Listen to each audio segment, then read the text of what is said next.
There is a Harvard course, then this is hard to believe, look it up.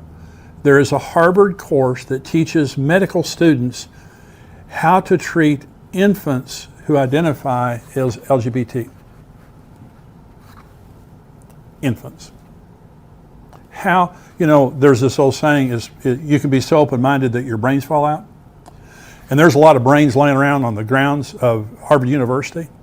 And so an infant who identifies as LGBT, an infant that can't talk, I mean, how do you get that stupid? How do you get that crazy? It's insanity. It is moral insanity, and they love it. So here's another article.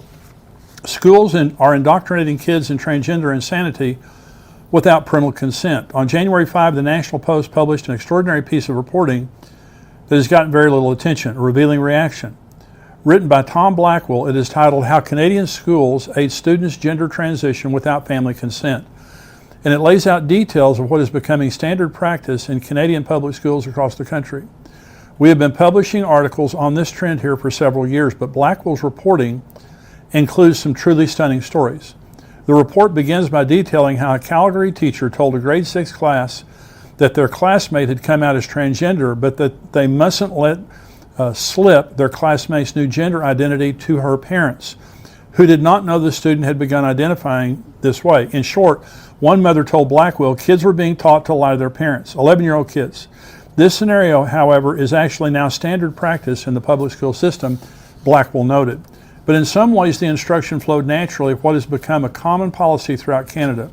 Boards of education, education ministries, and even the Public Health Agency of Canada are urging schools to both automatically honor a transitioning student's request to change their name and pronouns and to keep that information from parents as requested. In short, schools are not only affirming of transgender identification, as has been the case for some time, they are actively keeping information about children from parents on the presumption that parents might be a danger to their own children and that they, the government employees, are better suited and equipped to deal with these incredibly sensitive, life-changing, and potentially irreversible changes.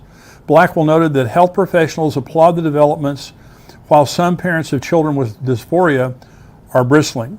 And so this goes on. There's a lot more to this article here, but it's in Canada, and this is also happening in the United States.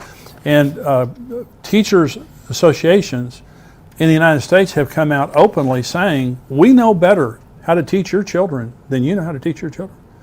And so right now in Minnesota, they're requiring teachers to affirm trans ideology to be able to get a license. So you can't be a teacher. You can't have a license in Minnesota if you don't go along with trans. Of course, we have the furries, the children coming to schools, animals without the objection of the schools, because they say it's part of their queer identity. That's what they say. It's part of their queer identity that has to be protected. Drag queen story hours in libraries across America. Kirk Cameron, a champion. Kirk Cameron is a very strong Christian. He went to public libraries asking if he could have a story hour where he could read Bible stories to kids. He got permission, and some turned away by many of them. They want the drag queens, they just don't want the Christians. And we have woke churches across America and around the world. What I'm saying is, Jesus said it would be like birth pangs. Last week I talked about one generation. It's going to be one generation long, Joel 3, Matthew 24. Okay, that generation began in 1948 when Israel became a nation. Okay, look where we are today in the birth pangs of moral anarchy, the rebellion to God morally. And I'm just saying, I just never thought that I would live in a world like this. I never did. And so the days of Noah, Jesus said it's going to be like the days of Noah, the days of Lot. And when the angels came to get Lot and his family out of Sodom and Gomorrah, the men in that community wanted to have sex with them, the angels. And the angels struck them with blindness, and they got, Lot and his 2 daughters out. His wife became a pillar of salt. Remember that? But this is how morally depraved we are today in the society. This is Sodom and Gomorrah.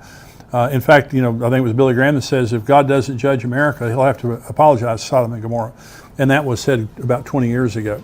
So it's terrible. It's one of the signs of the end time. Thanks for watching this clip. To see the entire weekly Tipping Point show, join us today at endtimes.com for $7 a month.